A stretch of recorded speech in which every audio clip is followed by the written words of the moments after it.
Hi student, in a previous class we discuss about the various parts of the plant in very short manner.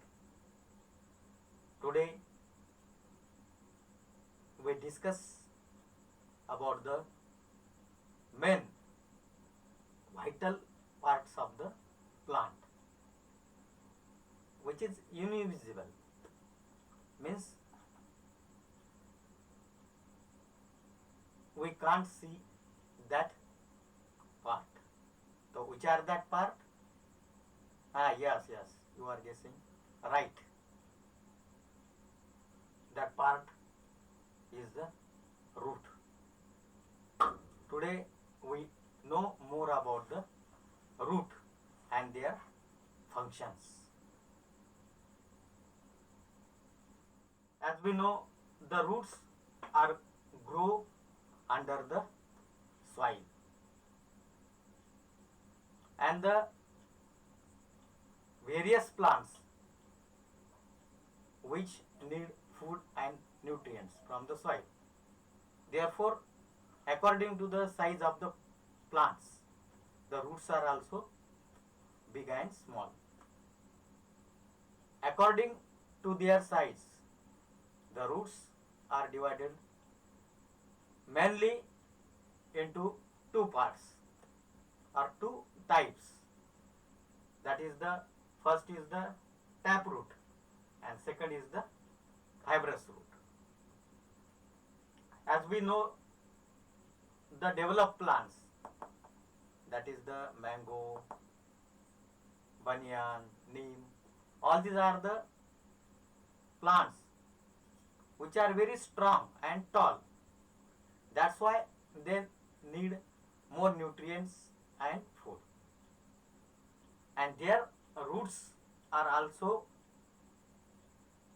very strong, because this root hold the that much big plants. That's why the strength of the root is also very strong, and that roots are goes deeply into the soil in search of the water. As we know that the roots are grow towards the water. That's why the tap roots are very strong and they have a branches. Tap root have a many branches, and all these branches collect the nutrients from the soil and send it to the it towards the leaves through the stem for the preparation of the food. That's why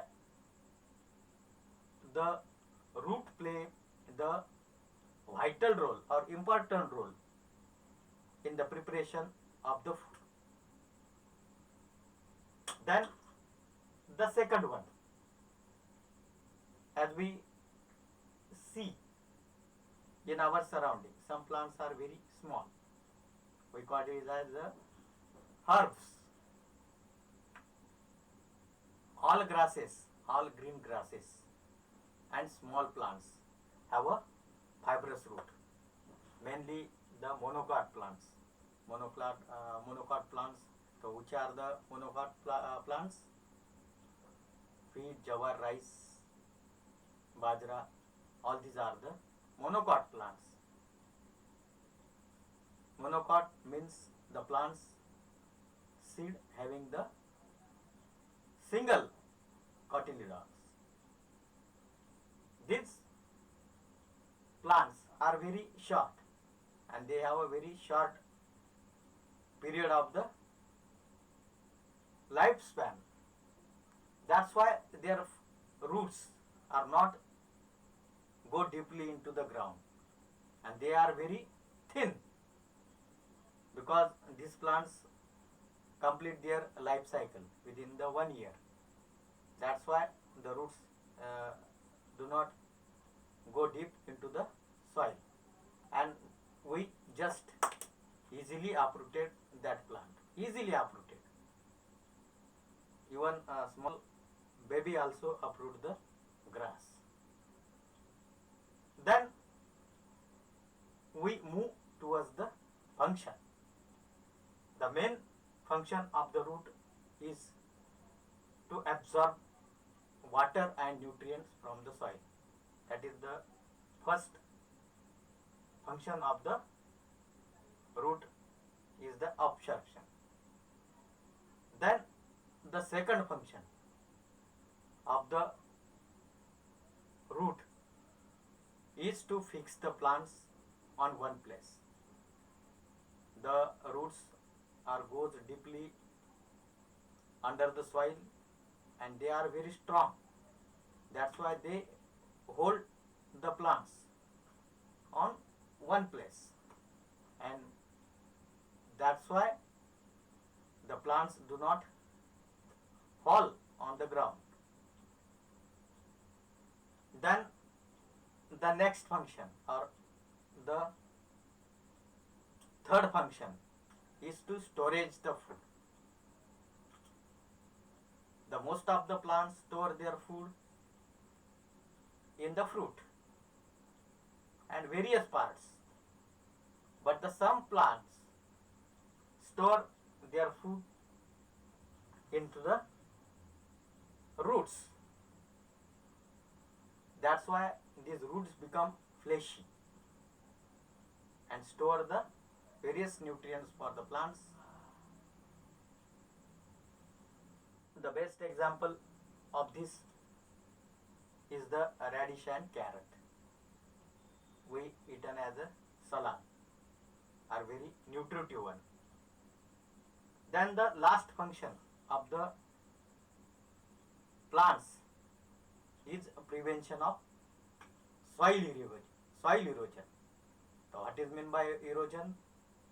Erosion means flown away the nutritive topsoils in a heavy rain.